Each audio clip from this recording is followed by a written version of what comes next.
빡시게 해야지. 빡시게 해야지.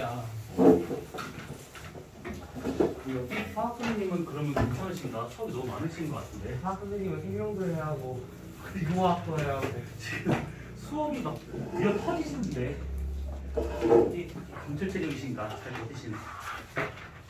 화학 선생님 힘내세요. 네. 오늘이 며칠인가? 2월 19일. 몇 명이야? 7명. 맞네. 하나, 둘, 셋, 넷, 다섯, 여섯, 일곱.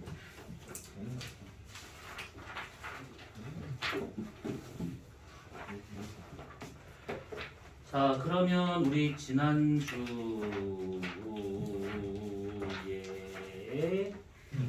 어디에 했어? 우리 거기 293페이지 했어?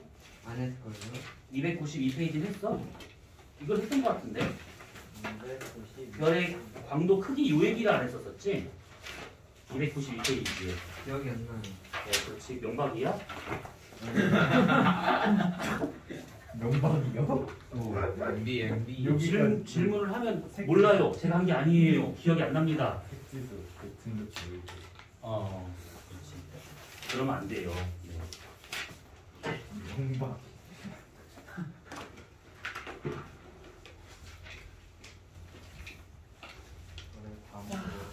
자, 그러면 조무비니까 이런 거 해야지.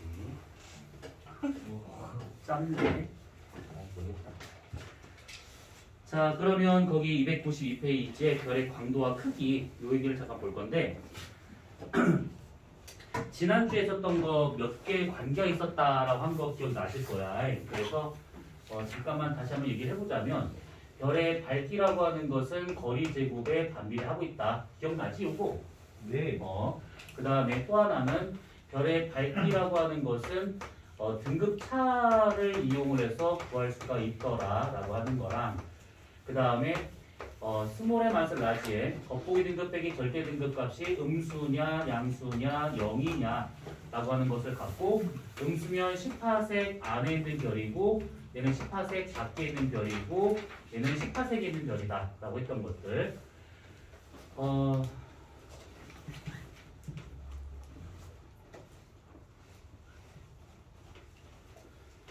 요렇게 이 세 가지 관계를 갖고 우리가 그때 뭐 살짝 그 절대 등급 구하는 거 얘기했었었지. 아무도 안 했어? 어디 거기까지는 내가 했어? 그러면 요거 한번 여러분들 풀어보세요. 간단한 거야. 근데 요거 여러분들 그 중동에서 내신을 썼기 때문에 아마 기억이 나실 겁니다. 지구에 서 있는 어떤 사람이 어떤 별의 등급을 봤더니만 겉보기가 1등급이었대요. 그리고 이 별까지의 거리가 예를 들어서 만약에 1파색이었대. 그러면 이 별의 절대 등급은 1파색 떨어져 있는 1 겉보기 등급의 별의 절대 등급은 1?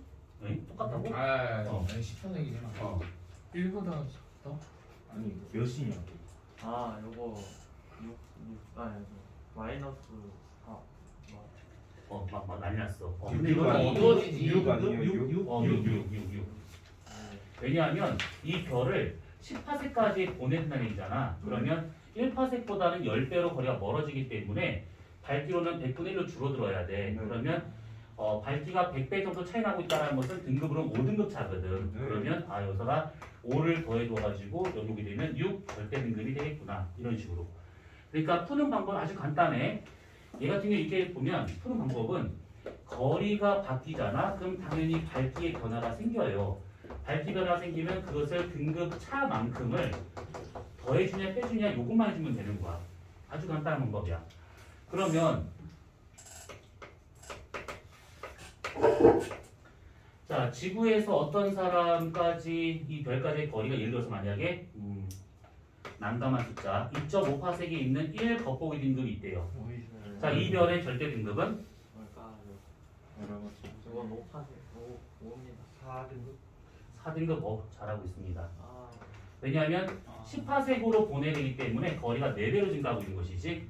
그러면 16분의 1만큼 줄어든다는 얘기고 밝기가 16분의 1이라는 것은 등급으로 3등급 차야. 그러면 뒤로 간 거기 때문에 3등급을 더해줘서 4 절대 등급이 돼야 돼. 그러면 비슷한 걸로 만약에 똑같이 있는데 이 별이 똑같이 1 겉보기 등급이었고 이번엔 거리가 5파섹이었대. 그럼 이 별의 절대 등급은 뭐? 카톡이라고?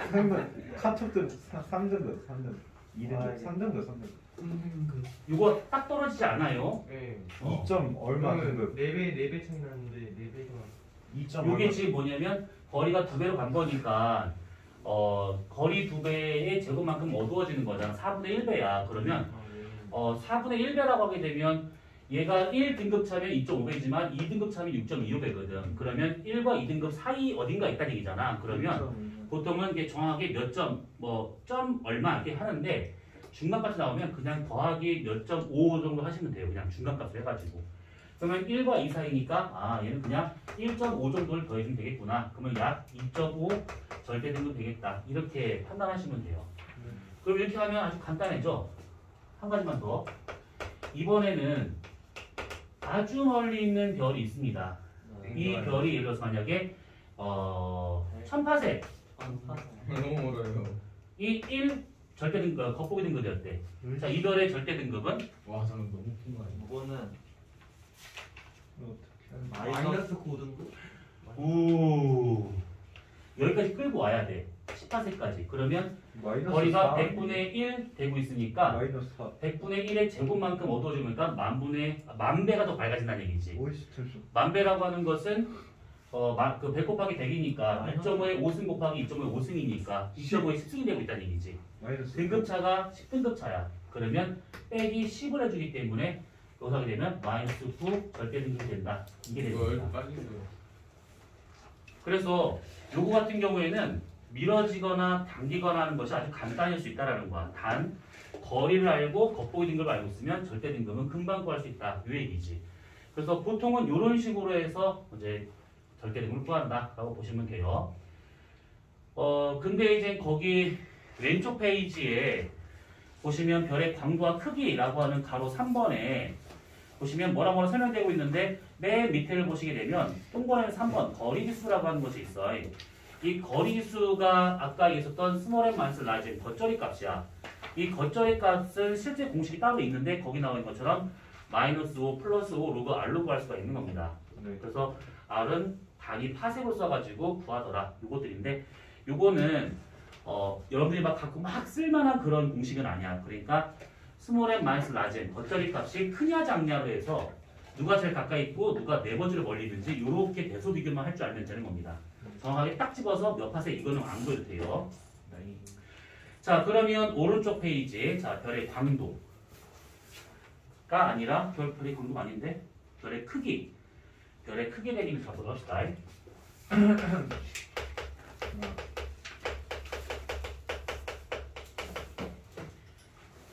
자, 요 별의 반지름에 대한 거, 별의 크기를 구하려고 할 것인데 두 가지 방법이 있어요. 거기에 지금 한 가지만 나와 있는데 두 가지를 이걸 구할. 자, 우선은 결론만 얘기해 보자면 첫 번째는 식현상 거기 나와 있는 것처럼 슈테판 볼츠만의 법칙을 이용하는 방법이 있고 두 번째는 식현상을 이용하는 방법이 있습니다. 자, 우선은 첫 번째 슈테판 볼츠만 법칙은 거기 나와 있는 그림이나 이런 것들을 좀 보시면 좀 이해가 될 거야. 자, 별이 이렇게 있는 상태에서 이 별이 단위 면적당 내보내는 에너지량이라고 하는 것은 우리가 지지난주에 썼습니다. 시그마 T4승 단위 면적당 단위 시간당 방출하고 하는 에너지량.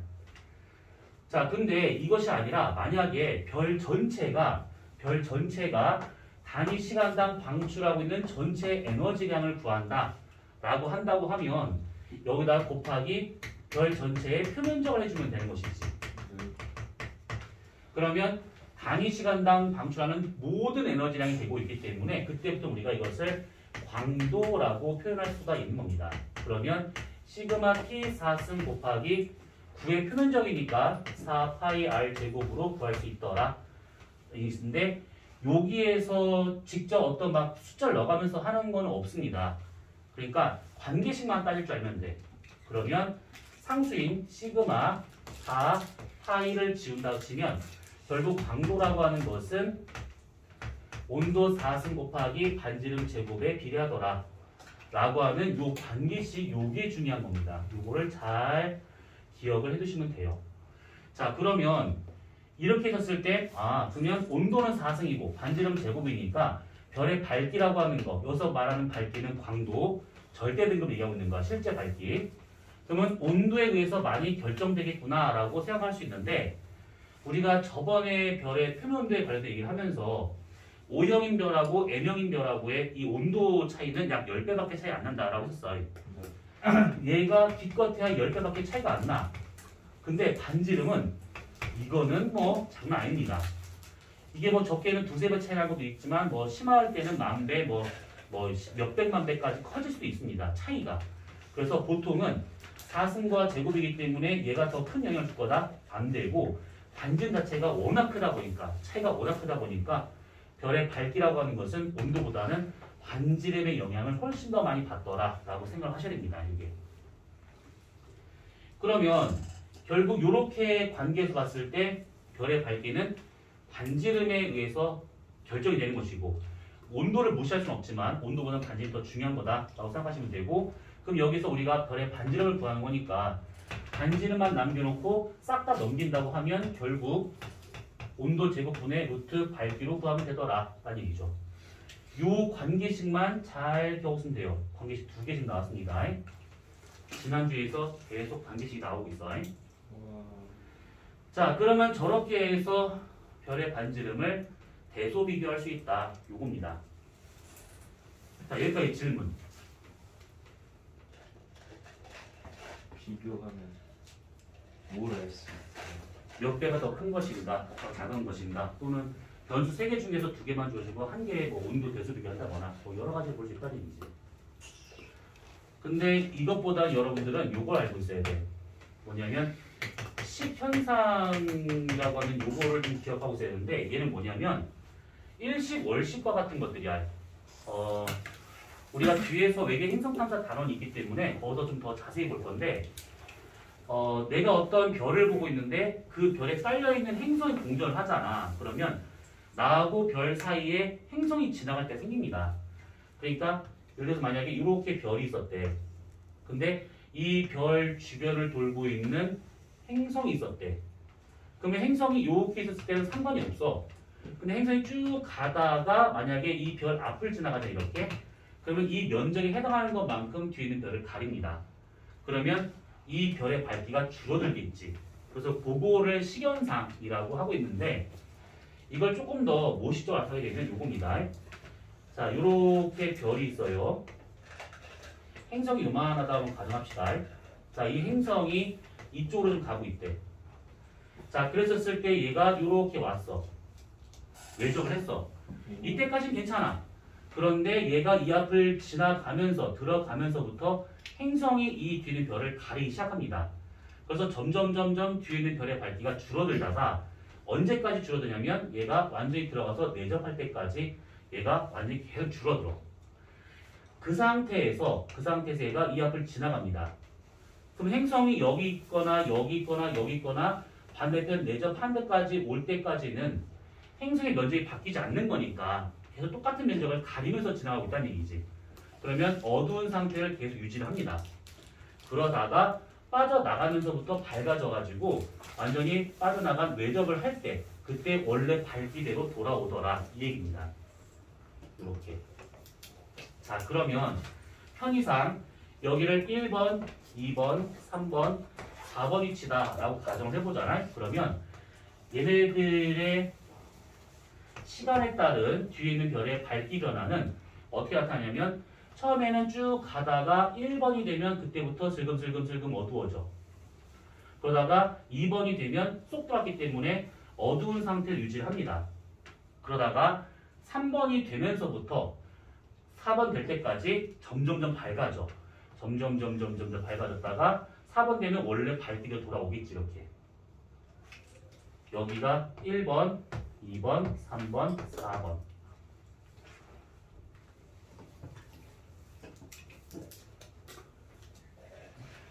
자, 그러면 이것을 갖고 우리가 별의 반지름을 어떻게 구할 수 있는 거냐면 이 별과 이 행성의 공전 궤도가 있을 것인데 얘 행성을 포함하고 있는 이 항성계, 태양계와 같은 항성계야. 이 항성계하고 나 사이 거리는 어마무시하게 멀어. 어마무시하게. 그러면 나하고 행성이 그나마 가깝지, 별보다는. 근데 얘하고 나 사이 가깝고 별과 나 사이 거리가 멀다 하더라도 어차피 이 전체가 나로부터 너무 멀리 있다 보니까 얘하고 얘는 그냥 같이 따라 보면 돼. 자, 무슨 말이냐면 내가 지금 여기서 예를 들어서 만약에 저기 멀리 있는 제주도에 있는 사람을 봤어. 근데 그 제주도에 있는 사람이 나를 보고 가만히 섰어 이렇게. 근데 그 사람 바로 한 걸음 바로 앞에 어떤 사람이 또 하나 서 있었었대. 근데 내가 볼 때는 그냥 같은 사람이야. 그 두 사람이 겹쳐 있는 것처럼 보이지. 그 사람 중에 한 사람이 나까지 한 걸음 앞에 있구나. 이걸 모른다는 얘기지. 워낙 멀리 있으니까. 네. 그래서 요 전체는 우리랑 그냥 같은 지점에 있는 행성과 별이구나 라고 생각하시면 되는데 이걸 갖고 우리가 뭘 할 수 있는 거냐면 여기 1번에서부터 해가지고 3번까지 이만큼의 걸린 시간이나 아니면 2번에서 4번까지의 걸린 시간은 무엇을 의미하는 거냐면 별의 지름을 지나간 행성의 시간을 말하고 있는 것이지. 1번에서 3번까지이거나 2번에서 4번까지라는 것은 별의 지름을 지나간 겁니다. 그러면 금방 볼 수 있는 것이 우리가 거리라고 하는 것은 속력 곱하기 시간이 되고 있단 말이지.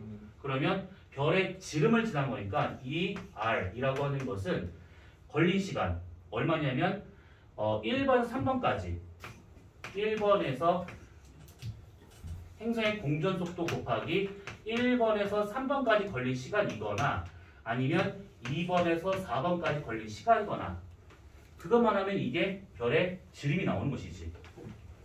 다 왔지? 결국 별의 반지름이라는 것은 2분의 V 곱하기 델타 T. 델타 T는 1에 3까지, 2에 4까지의 시간차를 말하고 있는 겁니다. 그러면 아주 간단해. 별의 지름을 구하는 것이 또는 반지름 구하는 것이. 그러면 이게 지금 이해됐잖아? 그러면 행성의 지름도 금방 구할 수 있지. 어떻게 구할 수 있냐면 1에서 2번까지의 시간이거나 3번에서 4번까지의 시간이라고 하는 것은 결국 여기서 일로 간 거니까 여기서 이만큼 별의 반지름, 여기서 이만큼의 별의 반지름, 결국 별의 지름을 지나갔다 이 뜻입니다. 그러니까 행성의 지름을. 그러면 행성의 지름, 이 R이라고 하는 것은 똑같이 행성의 공전 속도 곱하기 1에서 2까지의 시간이거나 3에서 4까지의 시간을 하면 되더라.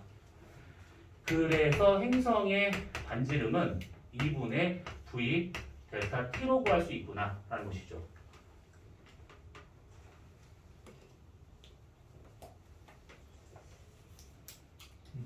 그치? 의외로 되게 간단하게 구할 수가 있습니다.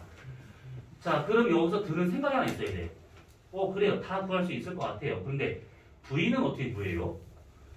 요건데 이 V와 같은 경우에는 이 행성의 공전 속도죠. 요거. 자, 행성의 공전 속도와 같은 경우에는 결국 속도를 묻고 있는 거니까 거리하고 시간을 알아야 된다는 얘기야. 자, 그러면 이 행성의 공전 속도를 구하려면 이 그래프가 이렇게 덜렁 하나만 있으면 못 구합니다. 근데 행성은 별 주위를 계속 공전하고 있는 애들이야. 그럼 공전 주기가 있을 거라고. 그 공전 주기는 어떻게 구할 수 있는 거냐면 저 그래프가 이것이 반복적으로 이렇게 나타나요. 이렇게. 여기 나와 있는 요거 하나를 확대해서 그려보면 이게 나오는 것이지. 그러면 여기서부터 여기까지가 이만큼이 행성의 공전 주기가 되겠구나. 이 뜻입니다. 주기. 시간이 나왔어요. 그럼 시간이 나왔으니까 거리를 구하면 되는 것인데 행성이 별 주위를 도는 원의 둘레의 거리를 구하면 되는 거야. 근데 이 둘레의 거리는 어떻게 구할 수 있는 거냐면 물리시간에 케플러 3법칙 들어본 적 있지? 그거 그 1법칙, 2법칙, 3법칙. 1법칙 뭐지? 내가 2학년 그리고 신입생 올라올 텐데 저 아직까지 신입생. 그래도 치고 둘이 남네. 물리스 여기 계세요. 일곱치. 자 1법칙 열심히 그림 척하지 말고 이게 아니 저희 지랄한다. 아 녹화 중이다. 아 미안. 자 케플러 1법칙 잠시 가릴까요? 무슨 양체 운동이 뭐야? 강체. 강체 운동 저희 진짜 강은 강체는 아 다른 거지. 강체는 아니지. 강체 회전 아닐까? 그렇습니다. 네 그러지요. 네. 케플러 회전도 말해. 맞아. 그래 이거 알겠습니다. 말하자. 되는 걸 물어봤어. 자, 되는 걸 물어봤습니다. 그냥 얘기할게. 들어봤는데. 우선은 케플러 법칙은 지구학에서는 좀 많이 종종 쓰는 것 중에 하나야. 근데 간단히만 얘기해봅시다. 케플러 1법칙과 같은 경우에는 이거 타원궤도의 법칙이라고 얘기를 해. 나중에 물리 시간에 좀 더 하게 될 것들이야. 이건 뭐냐면 그 공전을 하고 있는 천체들은 완벽한 원으로 공전하지 않는다 이 얘기야. 그러니까 모든 게 다 타원으로 공전하고 있다. 타원으로 공전한다라고 하는 것은 우리가 타원의 성질을 그때 한번 얘기를 했었어. 기억나실 거야. 가장 긴 지름과 가장 짧은 지름. 그래서 이 놈을 우리가 장반경, 이것을 단반경. 완벽한 원이 아니다 보니까 초점이 두 개가 있더라라고 했습니다. 그래서 한 초점 위에 이렇게 천체가 있는 것이고 얘를 기준으로 해가지고 이렇게 돌고 있더라 이 얘기지. 이게 타원궤도의 법칙이야. 우선은 되게 법칙이라고 하는데 공식까지는 사실 있긴 하지만 그렇게 어려운 내용은 아니야. 근데 이걸 처음 발표했던 요하네스 케플러 같은 경우에는 이 1법칙 때문에 이 전체 법칙이 다 무시를 당해. 왜냐하면 그 당시만 하더라도 우주는 신에 의해서 설계된 것이다 라는 게 좀 되게 강하게 작용하던 시대다 보니까 신이 완벽한 원도 아닌 저렇게 어정쩡한 타원으로 행성을 돌리지는 않을 거다라는 이상한 믿음 때문에 아무튼 겁나게 물 얻어먹었습니다. 몇 년도 사람인데요? 이 사람이 1600, 1700 그때쯤이야. 1700인가 아마 그쯤이지. 그러니까 한참 그 산업혁명 일어나기 전에 한참 전이라고 보면 되겠지. 안타까워. 이 사람 죽을 때까지 그 집 살다 죽었거든. 일설에서는 뭐 굶어 죽었단 말도 있는데 그건 모르겠고. 아사예요? 그런 말이 있었던데 뭐 그거는 모르겠어. 그 사람 만나본 적이 없어서. 아무튼 요게 있습니다. 그 다음에 케플러 2법칙이라고 하게 되면 얘는 면적 속도 일정의 법칙이라고 하는 것이 있습니다. 자, 면적 속도 일정의 법칙이라고 하는 것은 이게 타원궤도로 돈다라고 가정을 하잖아. 그러면 이 태양과 가장 가까이 있는 근일점과 가장 멀리 있는 원일점일 때 공전 속도가 다르더라 이 얘기야. 이거는 아주 단순하게 구할 수 있는 것이 행성이 태양 중심을 돌고 있다라고 하게 되면 두 천체 사이에서 나타나고 있는 만유인력이 행성한테는 그것이 구심력의 역할을 하고 있기 때문에 요 관계에서 설명이 가능해요. 그래서 여기서 요놈 없애잖아. 그러면 결과적으로 R분의 라지치 중심별의 질량이라고 하는 것은 행성의 공전속도 제곱과 같더라. 이게 나오게 됩니다. 그러면 어차피 만일력 상수하고 중심별의 질량은 고정값이니까 거리하고 공전속도의 관계가 나오더라. 이 얘기지. 그래서 얘가 가까이 있으면 공전속도가 빨라진다. 이 얘기고 얘가 멀어진다? 그럼 얘가 작아진다. 이 뜻이 되고 있는 겁니다. 그래서 가까이를 통과할 때 아주 빠르게 지나가야 되고 멀리 지나갈 때는 조금씩 천천히 지나가야 되더라. 이 얘기죠. 자, 그러면 이렇게 있는 상태에서 눈 풀리면 안 돼. 이렇게 있는 상태에서 실제 얘가 가는 면적에 대한 속도를 따져보잖아. 그러면 근일점을 지나가는 한 달 정도로 생각해보자. 15일 그러면 이 정도로 얘가 이만큼을 간대. 그 다음에 원일점을 지나가는 한 달 그러면 15일 그래서 여기서부터 이렇게 선을 그어봐. 그러면 요만큼이 이제 한 달 동안 간 거리야. 그랬을 때 나오는 이 면적과 그 다음에 이 면적은 같은 면적이다. 같은 기간 동안에 같은 면적을 쓸면서 가고 있더라 라고 하는 것이 면적 속도 일조의 법칙입니다. 삼법칙이 그거예요. 공전주. 그렇죠. 케플러 3법칙이라고 하는 것이 조화의 법칙이라고 볼 수가 있습니다. 조화의 법칙이라고 하는 것은 이 행성이 한번 삥 돌아 다시 오되 걸릴 시간, 공전주기를 P라고 한번 생각을 해보고, 물리에서는 보통 이걸 T라고 하는데 T든 P든 A든 무슨 상관이게? 아무튼 됐다 치고, 그 다음에 여기에서 장반경이 나올 것인데 장반경을 A라 친다고 하면 물리에서는 R이라고 할 것인데 뭘 써도 상관없어요. 그때 공전주기와 장반경의 관계는 공전주기의 제곱은 장반경 3승에 비례하더라. 이겁니다.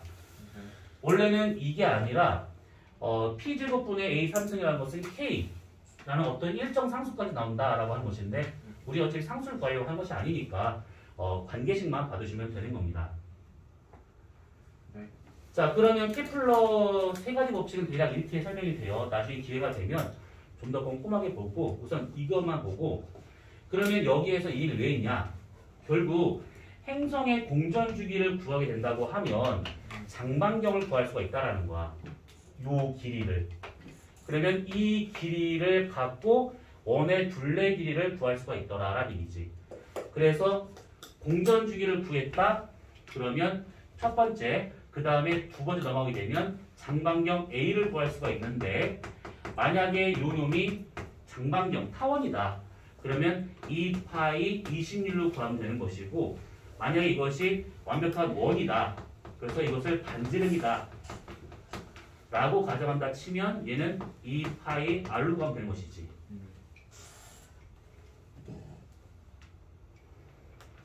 원이면 그냥 이게 반지름이다 라고 생각하시면 되는 것이고, 얘가 만약에 타원이다. 문제에선 타원보다는 원을 더 많이 쓸 겁니다. 계산하기 편하게. 그 다음에 타원이다. 그러면 2파이 요거는 20률.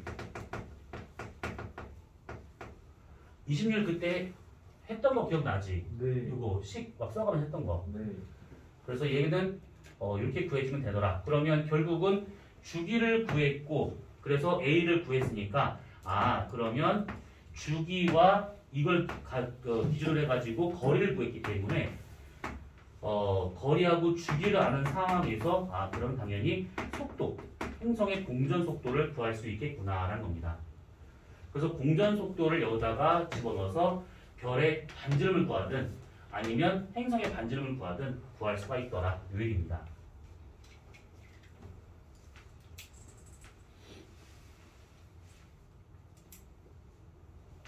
자, 지금 이해가 안 갔다 하는 부분을 다시 얘기해 줄게요. 뭐 이걸 막 왜 이해 안 갔어? 막 욕 먹어볼래? 안 그래요. 그러니까 편하게 질문하세요. 제한 있지 않나요? 응? 그 제한 있지 않나요? 어떤 제한? 그 질문하는 아니 그런 거 없어. 편하게 얘기하세요. 그냥 편하게. 저거 그냥 구하는 식, 구하는 방법 다시 한번. 어떤 거? 이거? 아니요. 뭐 이거? 네. 요거. 그러니까 결국은 이런 그래프가 여기 요거를 확대하면 요 그래프가 나오는 거야. 그러니까 이런 형태가 반복적으로 나타나고 있는 것들이거든. 그러면 여기서 여기까지가 행성의 공전 주기가 되니까 여기다 집어 넣어가지고 얘를 넣은 거잖아. 이게 주기가 P니까. 그럼 P제곱은 A 3승이 되고 있더라. 이 얘기야. 그러면 A 값을 구할 수가 있는 것이지. 그 A가 여기서 여기까지 오고 있는 거야. 타원일 경우에는 장반경, 원이라고 치면 반지름. 그러면 이 둘레 길이를 구할 수 있는 것이지. 거리. 그리고 여기서 주기는 그래프상 나오는 숫자만 읽으면 되는 것이지. 그러면 시간과 거리를 구했으니까 행성의 공전 속도를 구할 수 있다. 이 얘기입니다.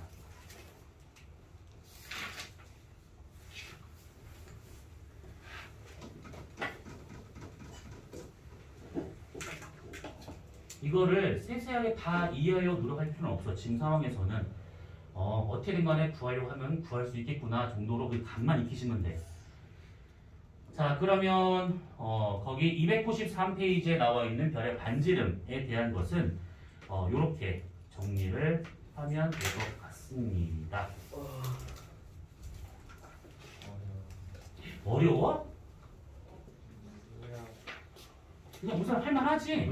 어려워요. 아니야, 조용히 해. 계산이 할만하지? 계산이 어려울 것 같아. 아니 계산하기 쉬워. 그럼 할만하지? 어려워. 네 그래 빨리 할만하지? 아니요. 연병하세요. 와 너무 재밌다. 아니 할 수 있는 것들이야. 이과를 선택하고 그거를 가려면 적어도 21은 빠삭해야 돼. 생지 따위는 버린다 하더라도. 근데 지금 한 거 요거 지금 지압에서 설명하고 있지만 이거 다 물리에서도 다 설명 가능한 것들이야 다. 그러니까 너무 막 뭐지 하지 말고 그냥 편하게 난 물리 신이다 생각을 하고 하시면 돼요. 물신. 네, 발음이 물신? 물신? 물신 동신 그래, 물신, 그래. 물리만 잘하면 사실 과학은 거의 거의 다 끝났다 보시면 돼. 물리만 잘해도.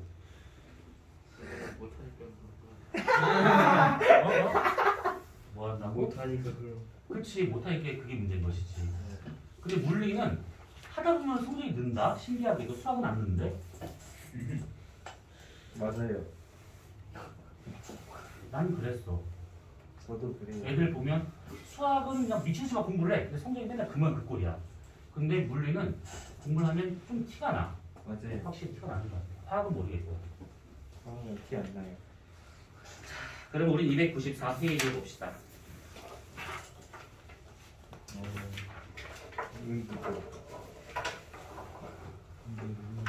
이게 가르치면서도 참 그런 게 뭐냐면 막 언젠가 짱돌만 하고 있다가 갑자기 막 바다를 하고 있다가 갑자기 막 하늘을 하고 있다가 우주를 하고 있다가 손 안 대는 데가 없네. 지구과학은 왜 그러는 걸까?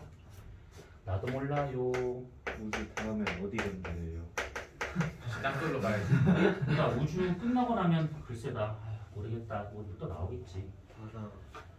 근데 이제 지금은 뭐 두 분은 이제 2학년 되시는 거니까 뭐 이제 우선은 내 손아귀에서 벗어나니까 편하게 가시면 되는데 나머지 분들은 그래. 우리는 물리를 잘해야 돼. 알았지요? 네. 자, 294페이지. 자, H활도라고 하는 것이 나오게 돼요. H활도라고 하는 것은 그 별이 우주에 어마무시하게 너무 많아. 이거 셀 수가 없어. 그 셀 수가 없는 그 수많은 별들을 헤르츠 스프롱이라는 사람하고 러셀이라는 사람이 딱 두 가지 기준을 갖고 별들을 한번 분류해 봅니다. 뭐냐면 온도와 광도. 다른 거 없어. 딱 두 가지 기준 갖다가 한번 분류를 해봐. 그랬더니만 거기 지금 294페이지 나와 있는 것처럼 별이 온도, 광도 관계에서 이게 점을 막 찍어봤어. 어떤 별이 여기쯤에 있구나, 어떤 별이 여기구나. 점을 찍었더니만 크게 4개의 분류로 묶여지더라 라고 하는 것이 나오게 됩니다. 그래서 그렇게 분류를 해서 나오는 것들을 그 사람들의 앞글자 따서 HR도라고 하고 있는 것들이야. 여기에서는 뭐가 중요한 거냐면 이 HR도는 별을 할 때 가장 기본이 되는 그림이야. 그래서 이걸 알잖아? 그러면 HR도에 어디에 점이 딱 찍히느냐에 따라 가지고 그 별의 물량이 다 나와. 반지름, 밀도, 대기의 두께 또는 대기 성분 그리고 흡수선의 두께 뭐 아니면 뭐 광도, 온도, 질량, 수명 다 나옵니다. 그래서 HR도에 대해서 별의 분류도 중요하긴 하겠지만 얘가 어떤 물리량을 의미하고 있는지를 좀 파악을 할 필요가 있습니다. 그리고 이 HR도를 잘 보시게 되면 여기서는 아니지만 뒤쪽에 보게 되면 별이 태어나서 죽을 때까지 여러 단계를 거쳐가게 되는데 그 단계 거쳐갈 때마다 각 단계를 HR도에 점을 찍어보잖아. 그럼 그게 진화 경로가 되는 겁니다. 별이 어떻게 어디서 점이 찍혀서부터 진화를 하는 것인지 그게 HR도에 다 찍혀요. 그래서 HR도는 별 각자의 물리량에 대한 것을 알아낼 때 또는 얘네들이 어떻게 진화를 하고 있는지 진화 경로에 대한 것들 많은 것들을 알 수 있는 것 중에 하나가 요놈이다 라고 보시면 돼요. 그래서 가장 기본이구나 이 얘기입니다. 자, 우선은 이 HR도에서 우리가 XY축을 한번 쭉 그림을 그려보자면 우선은 X축은 온도가 들어갑니다. 근데 보통 이렇게 온도가 되면 오른쪽으로 갈수록 온도가 높아진다라고 생각하는데 HR도는 반대야.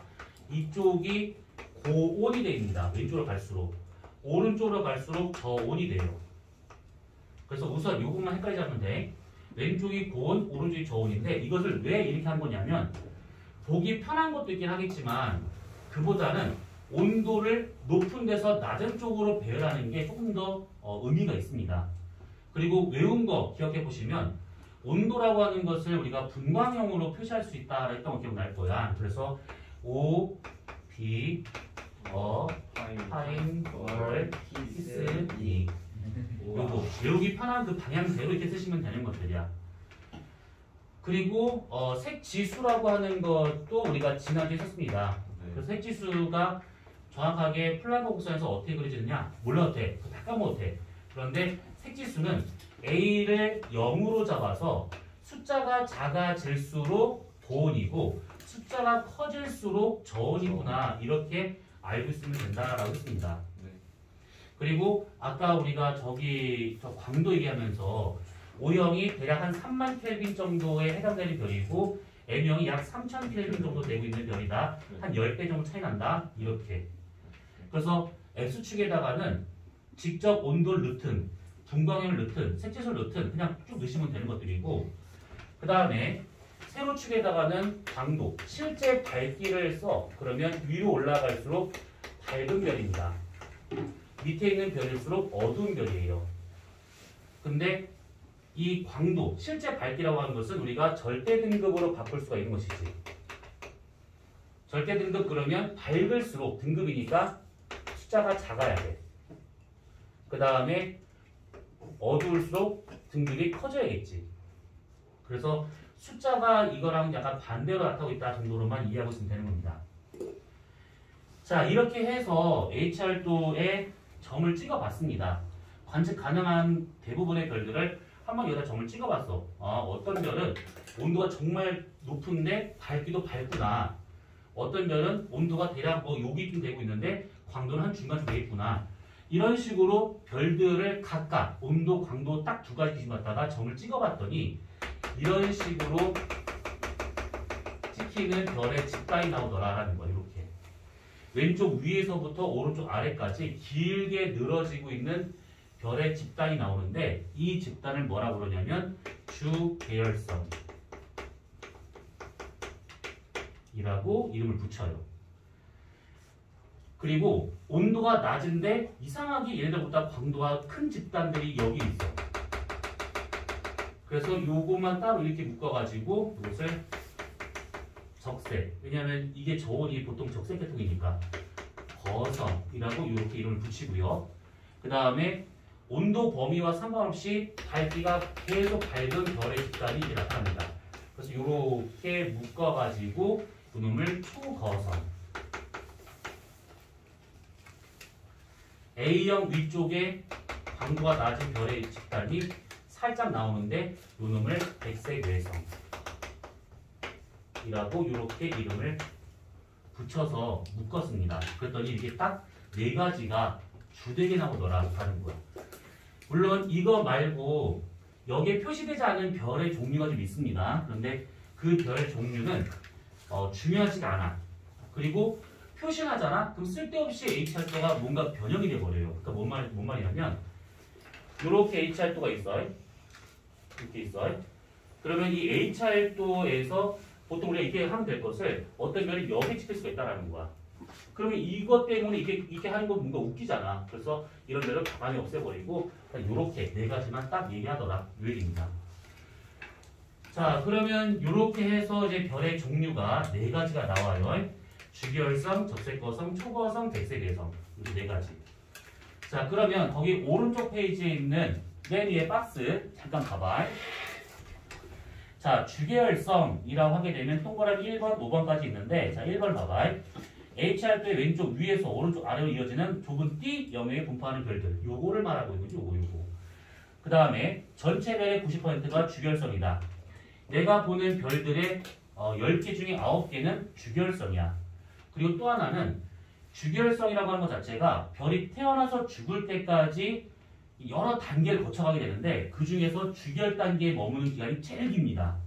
그것도 한 90% 정도가 주계열에 머문다. 이렇게 보시면 돼요. 이건 우리가 다음에 설명할 것들이고 세 번째, HR도에서 왼쪽 위에 위치한 주요성이 온도가 높고 광도 크고. 그렇지.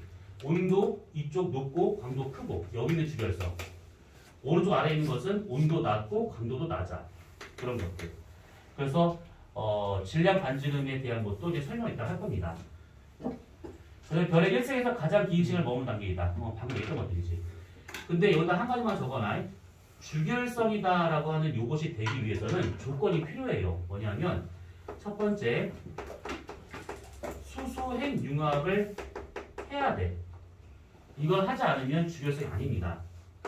두 번째, 정역합 평형 상태에 있어야 돼.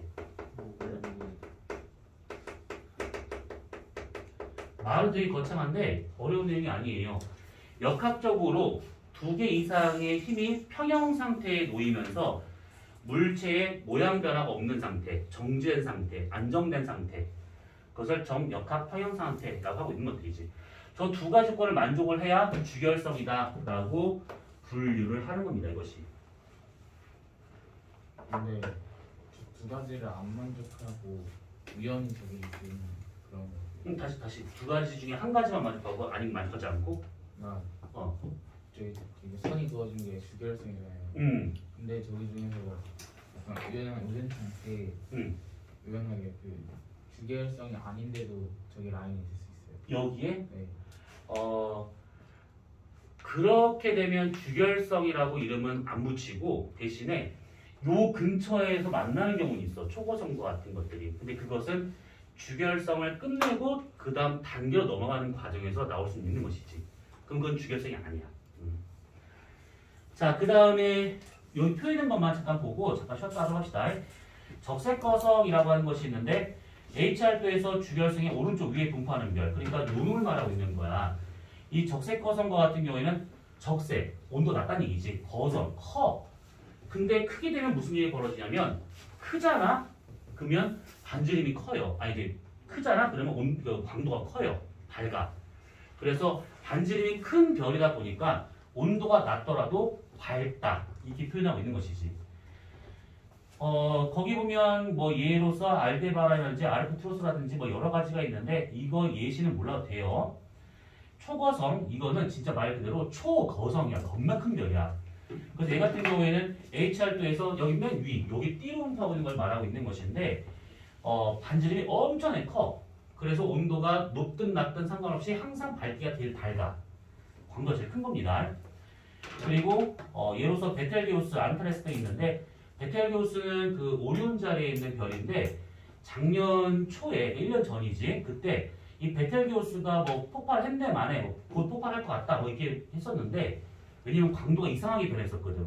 근데 지금까지 잘 살고 있어요. 그래서 그냥 그런가 보다 하고 보시면 되는 것이고, 그 다음 백색 외성이라고 하는 것이 있는데 백색 그러면 흰색 그러면 온도가 좀 높아요. 이게 한 10,000켈빈 정도 됩니다. 그것이고 그 다음 외성 되게 작은 별이라는 뜻이야. 그래서 온도 높은데 작은 별. 그래서 왼쪽 아래 분포하고 있는 별들이다. 시리우스 B 등이 여기에 속한다. 되는데 주결성의 동그라미 5번 예를 보면 시리우스 A가 있고 백색외성의 동그라미 3번에 예를 보면 시리우스 B가 있어. 시리우스라는 별은 아주 밝은 별이야. 우리가 지구에서 봤을 때. 근데 이게 불과 몇 년 전만 하더라도 여기서 몇 년 전이라고 하는 것은 작년 재작년이 아니라 한 3, 40년 전을 말하고 있습니다. 그때 몇 년 전만 하더라도 시리우스는 별이라고만 인식을 했었어. 한 개의 별. 근데 거기서 오는 뭔가 분광형 같은 걸 봤더니 한 개의 별로 이게 말이 안 돼. 그 나중에 좀 더 확대해서 보고 분광을 해보고 했더니만 별이 두 개구나라는 것이 밝혀지게 됩니다. 하나의 별이 있고 하나의 별이 있는데 서로 마주보면서 이렇게 돌고 있는 쌍성계야. 그러니까 별 하나에 행성이 공전하고 있는 항성계가 있고 태양계처럼 두 개의 별 이상이 서로 마주보면서 이렇게 공전하고 있는 것을 쌍성계라고 하는 것인데 이 쌍성계라고 하는 것이 밝혀지게 됩니다. 우주에서는 이 쌍성이 흔해. 우리가 보는 별들 중에서 한 반 정도 좀 안 되는 것이 다 쌍성이야. 그리고 쌍성이라 했을 때 두 개의 별이 마주보고 공전하고 있지만 실제로는 삼중성계도 있고 다중성계도 있어. 지금까지 밝혀진 바로는 5개의 별이 돌고 있는 걸 발견한 적이 있었습니다. 5개의 별이 공통 질량 중 하나를 갖고 서로 다 돌고 있는 거야. 이 물리적으로 설명 어떻게 해야 돼? 그걸 어떻게 다 계산을 해야 돼? 두 개까지는 쉽게 할 수 있지만 세 개 이상부터 되면 머리 터집니다. 울트라 행성 말하고 어떤 거예요? 행성. 그럼 그 쌍둥이 아 잠깐만 먼저 질문 들어왔으니까 뭐라고? 행성으로 그 5개 별 보면은 행성도 아 행성은 거의 없지. 왜냐면 별이 5개가 서로 돌고 있잖아. 그러면 별들 자체의 질량이 크고 중력이 크다 보니까 행성을 만들 수 있는 건덕지를 벌써 별 다 흡수해버리는 거야. 행성은 이제 탈락. 별만 있는 것이지. 근데 쌍성계에서는 이별과 이별에 행성이 있을 수 있기 때문에 그 상태에서 이렇게 막 돌고 있다고 보시면 되는 거야. 복잡하게. 질문 또? 없어요. 없어야 될 거야. 쉬어야 되거든. 어떻게 하셨지? 쉬었다 하자.